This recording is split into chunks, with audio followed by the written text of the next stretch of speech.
Hi guys, so I've said before that when it comes to Brexiteers, you either have the ignorant or the lying. What I mean by this is that you have your brand of Brexiteer who doesn't understand reality, and perhaps Jacob Rees-Mogg could be put into that category. He doesn't understand trade, and he believes that if you wish hard enough, goods can move into the EU and avoid checks because of exceptionalism or something like that. But it all comes down to faith. The other type of Brexiteer is the liar. They know the problems exist and will try to blame others for the causes and never Brexit. Arlene Foster, the former leader of the DUP, has to be put into the latter category, as here she explains, amongst other things, how the Irish government didn't want Britain to leave the European Union and therefore was aggressive in their approach to unionists in Northern Ireland. For some reason, they had it in their mind that the Belfast Agreement meant that there couldn't be a border of any kind on the island of Ireland. Okay, let me just clarify something here.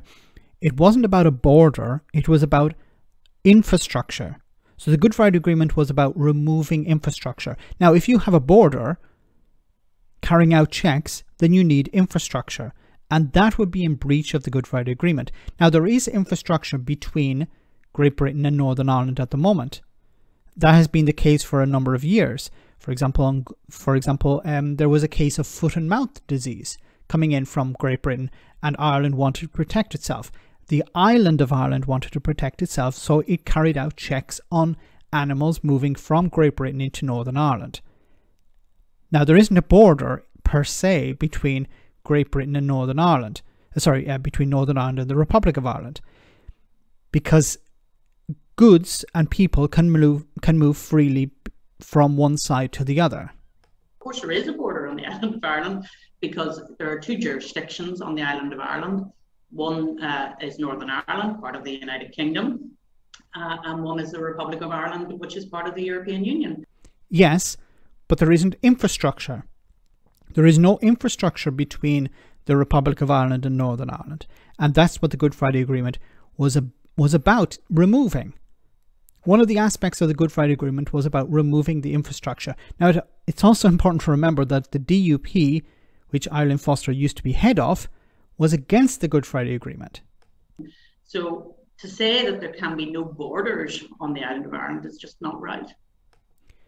Once again, I just have to clarify, it's not about a border, it's about infrastructure. It's been a huge disappointment for those of us who have worked in the past with Irish governments that the Irish government of the time took a very aggressive approach. And I understand that they were upset that the United Kingdom had decided to leave the European Union. It's not so much they were upset that the UK left. They had predicted problems. They had said, look, if the UK leaves and Northern Ireland leaves with it, it's going to create problems. Remainers in Great Britain said the same thing. And the response from the DUP and Arlene Foster was, stop scaremongering. There will be no problem. They were incredibly upset by all of that. But surely they should have foreseen that treating particularly unionists in this way would have led to the problems that we have. Sorry, who was They were predicting problems with Brexit. You campaigned for Brexit. And now you're turning around and saying, why didn't the Irish government predict the problems that Brexit would cause for unionists? They did, and you ignored those problems. We have today, anyone could have foreseen that that would have caused difficulties, and so it has proven to be the case. So I think that the Irish government, and of course there's been a change since then, and Micheál Martin is now the Taoiseach. I think Micheál is altogether more measured in how he... Nothing has changed. The Irish government's position has not changed. I wish Arlene Foster would point out how it's changed, but it hasn't. He deals with Northern Ireland, and I would hope that he would be a facilitator for trying to find a solution, because a solution has to be found so that the people of Northern Ireland can move forward. When she talks about the people of Northern Ireland, she's talking about the DUP. But the DUP do not want to move forward. The DUP just want to find problems in order to bring down the protocol. They're not interested in finding solutions. The DUP are not about fixing problems. They're about creating problems and for someone else to try and fix it. Be it Lord Frost, be it Boris Johnson, be it the Irish government, be it the EU. They are not interested in fixing problems, only creating problems.